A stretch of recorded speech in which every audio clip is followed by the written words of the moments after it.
They thought I was just the heartbroken ex who'd fade away quietly. But when I walked into Daniel's wedding wearing a bride's dress with a pregnant woman by my side, ready to expose every dirty secret of his perfect family, let's just say some people underestimated me. Big mistake. Hit that subscribe button right now because this story has more twists than you can imagine. Trust me, you'll want to see how I turned my pain into the most legendary revenge.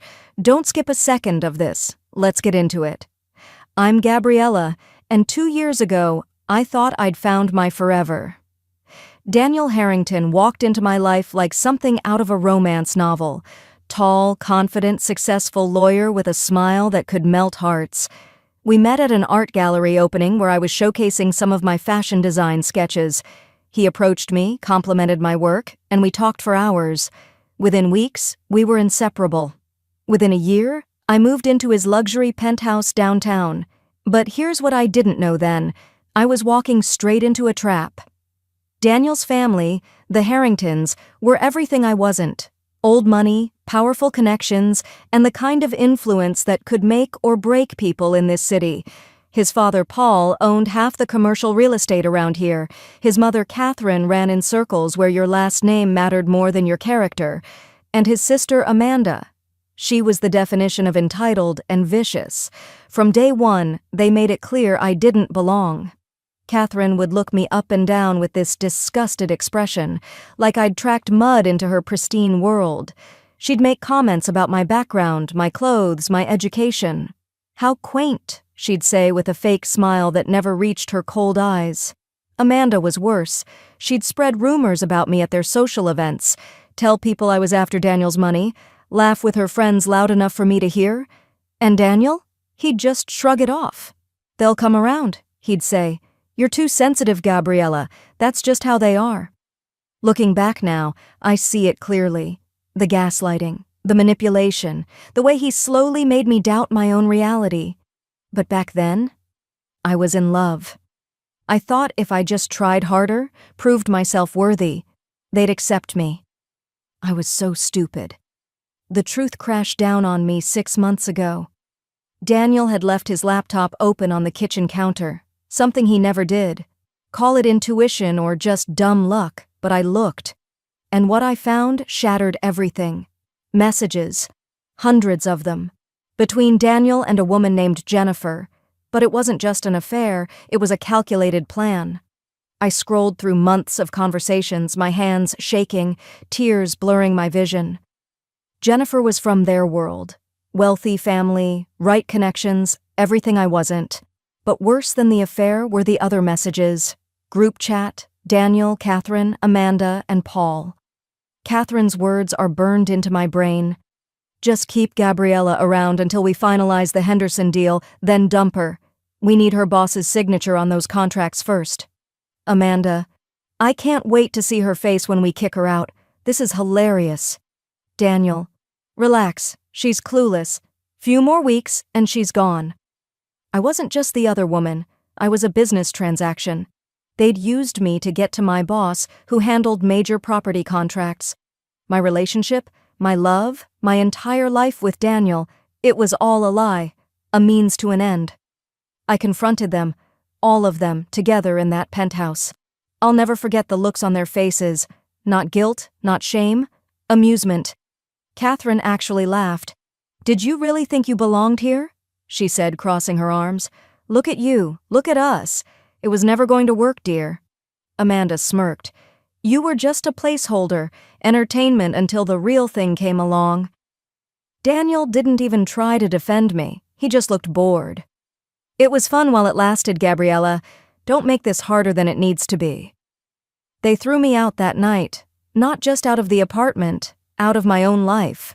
My clothes, accidentally ruined. My belongings? Lost in storage.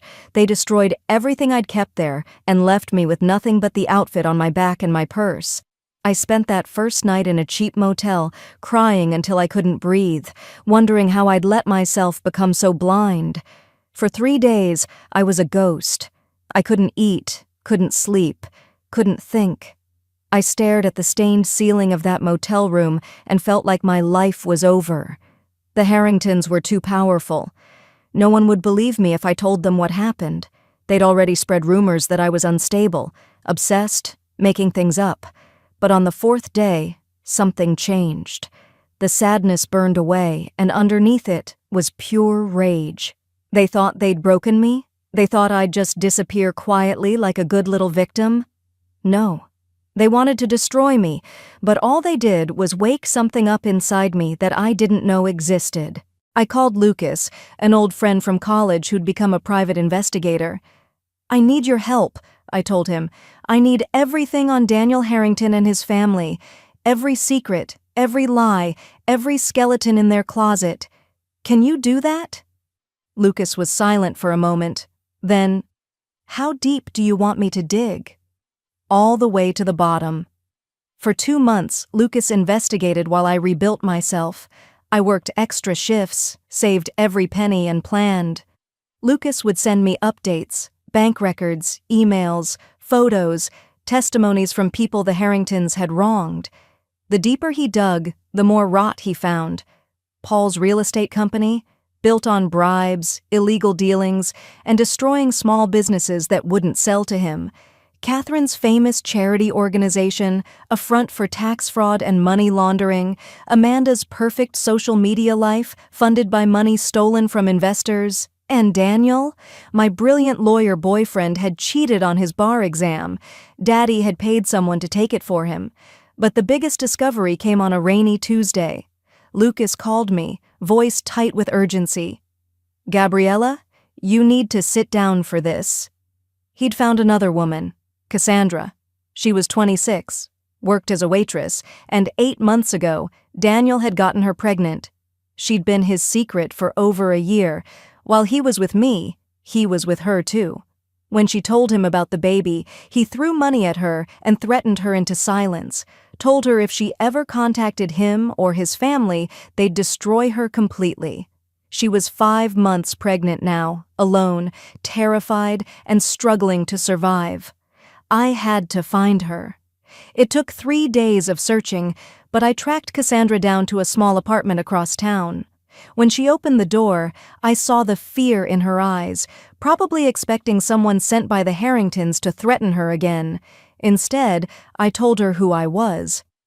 We sat in her tiny living room, and I watched her break down as she told me everything. "He said he loved me," she whispered, hand on her belly. "He promised we'd get married. Then I got pregnant, and he became someone else. Cold, cruel. He threw an envelope of cash at me and told me to disappear or they'd make sure I lost everything, including my baby." Something crystallized in that moment. This wasn't just about me anymore. The Harringtons didn't just break hearts, they destroyed lives. How many other people had they crushed under their expensive shoes? "I have a plan," I told Cassandra, "and I need your help. But I won't lie to you. It's going to be public, it's going to be explosive, and it might get ugly. If you do this with me, there's no going back." She looked at me with tears streaming down her face. "He took everything from me. What else do I have to lose?" "After we're done?" I smiled. "He'll have nothing to lose either, because it'll already be gone." The wedding invitation arrived 2 weeks later. Heavy cream cardstock, gold lettering, my name written in perfect calligraphy like a slap in the face. Amanda had sent it. I recognized her handwriting on the envelope. It was a taunt, a final insult. "Come watch your ex marry someone better than you. Come see how little you mattered." I held that invitation and laughed out loud. They'd just handed me the perfect stage. I spent a week finding the perfect dress. Not just any wedding dress, the most stunning one I could afford. Pure white silk, fitted bodice, flowing skirt that moved like water. I looked like I was getting married myself. That was the point. I wanted to walk in there and make every person in that room stop breathing. Lucas helped me prepare everything else. We created a presentation, every piece of evidence we'd gathered, organized, and ready to display. Financial records showing the fraud, messages showing the cruelty, photos proving the lies. We practiced the timing 100 times. We set up anonymous social media accounts ready to post everything simultaneously. We contacted a lawyer to make sure I was protected legally. I even tipped off a few journalists about a major story developing at the Harrington wedding. The night before, Cassandra and I met one last time. "Are you sure?" I asked her. "Once we do this, there's no taking it back." She placed both hands on her pregnant belly and looked at me with more strength than I'd seen in her before. "I'm sure. That baby deserves better than a father who'd pretend she doesn't exist. Let's burn it all down." I barely slept. My mind ran through every possibility, every outcome, every potential problem. By the time the sun rose on the wedding day, I was running on pure adrenaline and determination. The venue was disgustingly perfect.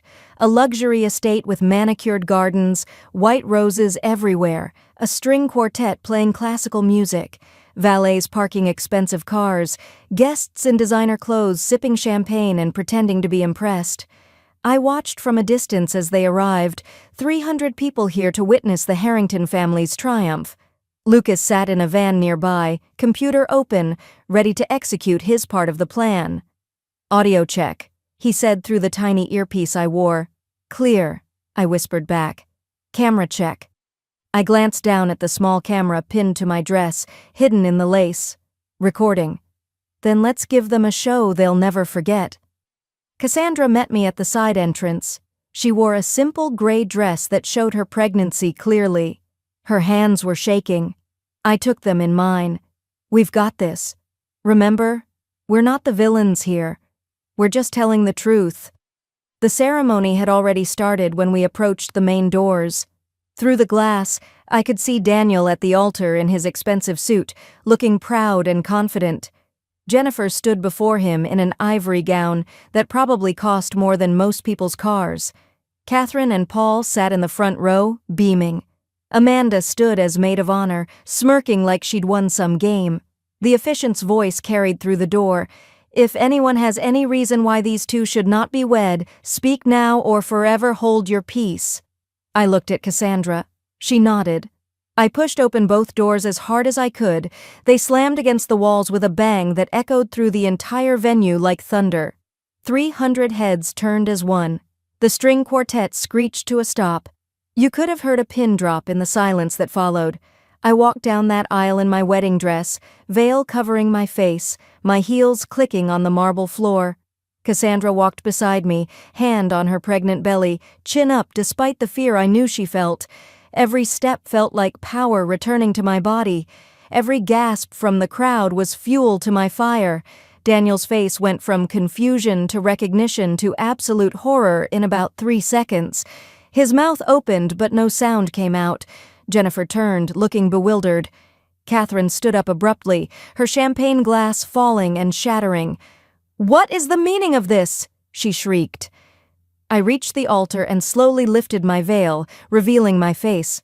My eyes locked with Daniel's, and I smiled. "Hello, Daniel. Remember me?" "Of course you do. How could you forget the woman you used and threw away like garbage?" Jennifer's head snapped toward him.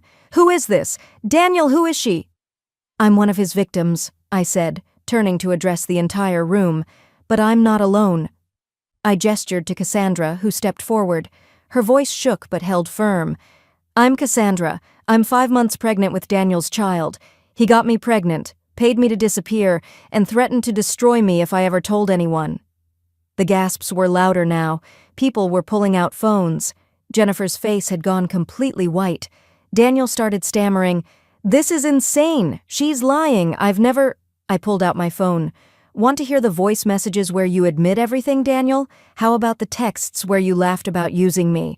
Or maybe everyone would like to see the bank transfers where you paid Cassandra hush money." I pressed play. His voice filled the venue through speakers Lucas had hacked. "She's so clueless. Another month and I'll dump her. Catherine's right. She was useful while she lasted." Jennifer's hand flew to her mouth. Her father stood up in the audience, face red with anger. Paul tried to rush forward. "Security! Remove these women immediately!" "I wouldn't do that, Paul," I called out, my voice steady and strong. "Not unless you want everyone here to know about your offshore accounts, the bribes you've paid, the illegal deals you've made, and the families you've destroyed to build your empire." He froze mid-step. I turned to the crowd, raising my voice. The Harrington family built everything you see on lies, fraud, and crushing anyone who got in their way, and I have proof. Lucas had done his job perfectly. The large decorative screen behind the altar, meant to show romantic photos of Daniel and Jennifer, suddenly flickered to life. Financial records appeared, bank statements showing millions moved to offshore accounts, emails discussing bribes and illegal dealings, messages from Catherine planning to eliminate business competitors, photos of forged documents, Daniel's fake bar exam certification highlighted in red. "Turn it off!" Catherine screamed. "Turn it off!" But it kept going. Every crime, every lie, every cruel thing they'd done to people displayed for everyone to see. Guests were recording on their phones. I could see the reporters at the back of the venue doing the same, eyes wide with shock. Amanda tried to run for the exit but stumbled in her heels. Jennifer tore the engagement ring off her finger and threw it directly at Daniel's face. "You disgusting liar! We're done! My family will sue you for everything!" Her entire family stood and marched out, her mother crying, her father shouting threats. Other guests started leaving too, some in disgust, others probably worried about their association with the Harringtons. The carefully constructed facade was crumbling in real time. Paul grabbed Daniel by the shoulders, shaking him. "Do you have any idea what you've done? What this will cost us?" Catherine had collapsed into a chair, her perfect composure shattered. For once, she had nothing to say. Daniel turned to me, and I saw something I'd never seen before. Desperation. "Gabriella, please, why are you doing this? We can talk, we can work this out." I stepped closer to him, close enough that only he could hear my next words. "You wanted to break me, Daniel. You and your family tried to destroy who I was because you thought I was weak. But you know what? You just made me stronger. This isn't revenge. This is justice. And honestly," I smiled, "this is the best day of my life." Sirens wailed outside. The police were arriving. I'd sent them all the evidence of financial crimes before the ceremony. Officers walked in, speaking to Paul about investigations into his company. Catherine's charity was being shut down pending fraud charges. Daniel's law firm had been notified about his fake credentials. Everything they'd built was falling apart right there in front of 300 witnesses and countless phone cameras streaming it live. I took Cassandra's hand and we walked back down that aisle together. The doors opened to chaos outside, reporters shouting questions, police escorting Paul away, guests scattering like rats from a sinking ship. But we kept walking, heads high, until we reached Lucas's van. "Did we do it?" Cassandra asked, her voice small. I looked back at the venue, at the Harrington Empire burning down behind us. Yeah, we did it. The aftermath was everywhere. Social media exploded. News outlets ran the story for weeks. Harrington Dynasty Falls was the headline on every major newspaper. Paul was arrested for fraud and bribery. Catherine faced charges for money laundering through her fake charity. Amanda's perfect influencer life disappeared overnight as sponsors dropped her. Daniel was disbarred, his fake credentials exposed to the entire legal community.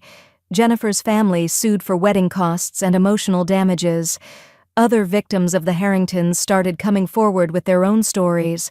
Lawsuits piled up, assets were frozen, everything they'd spent years building collapsed in a matter of weeks. But here's the beautiful part. 6 months later, I'm thriving. Cassandra and I became unlikely best friends bonded by survival. She had a healthy baby girl named Hope, and while Daniel has court-ordered visitation rights, he barely uses them. His own daughter is a reminder of his failures. Cassandra works as my assistant now because, yes, I started my own fashion design company. The viral story brought attention and support I never expected. People rallied behind us, real people who'd been hurt by powerful families like the Harringtons. Investors reached out, including some of Daniel's former business rivals who loved seeing him fall. I got featured in magazines as the woman who took down a dynasty. My designs are selling. My company is growing. I moved into a beautiful apartment with huge windows and natural light. And Lucas? Turns out spending months planning revenge with someone creates a pretty strong bond. We've been dating for 3 months now. It's slow, it's healthy, it's real. He sees me for who I actually am, not what I can do for him. That's worth more than anything the Harringtons ever offered. Last week, I was preparing for my first major fashion show. Standing backstage, adjusting a model's dress, I glanced out the window. And there he was, Daniel, standing across the street, staring up at the building. He looked terrible, unshaven, cheap clothes, hollow eyes. The confident lawyer was gone. In his place stood a broken man who'd lost everything. Our eyes met through the glass. For a moment I felt something. Not pity exactly, maybe just acknowledgement that this was real, this was final. Then I smiled, turned away, and walked back to my models. My show was about to start, my new chapter was already being written. He was just a character from an old story I'd finished reading. That's my story of how I turned my worst nightmare into my greatest comeback. If someone's trying to break you right now, remember this: you're stronger than you know. The Harringtons thought they could use me and throw me away. Instead, they created someone who refused to be a victim. They wanted to write my ending. Instead, I took the pen from their hands and wrote my own. Drop a comment if you've ever gotten revenge on someone who wronged you. Smash that like button if you think the Harringtons got exactly what they deserved. Subscribe for more shocking true stories, and hit that notification bell so you never miss an upload. Remember, never let anyone dim your light.